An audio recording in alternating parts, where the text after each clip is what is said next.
Hello বন্ধুরা, কেমন আছো সবাই? আমি হলাম ইন্ডিয়া আর্মি কেজি টিম থেকে শুভদীপ। চলে এসেছি আজকে তোমাদের জন্য নতুন ভিডিও নিয়ে। আজকে নতুন ভিডিও কী হতে চলেছে তোমরা এই ভিডিও দেখে নিশ্চয়ই বুঝতে পারবে আজকে নতুন ভিডিও কী হবে।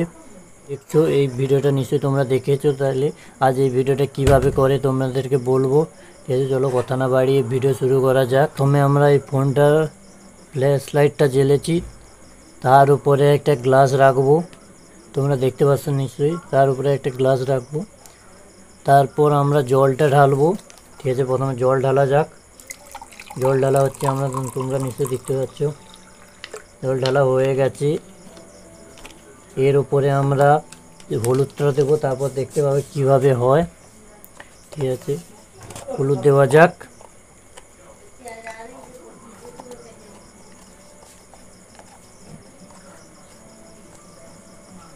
হলুদটা দিচ্ছি, তোমরা নিশ্চয়ই দেখতে পাচ্ছ কিভাবে হচ্ছে। তোমরা দেখতে থাকো। যদি ভিডিও ভালো লেগে থাকে তাহলে চ্যানেলকে লাইক আর সাবস্ক্রাইব করবে, আর বলবে কীরকম ভিডিও চাই, কমেন্ট করবে তোমরা নিশ্চয়ই। জয় হিন্দ, জয় ভারত।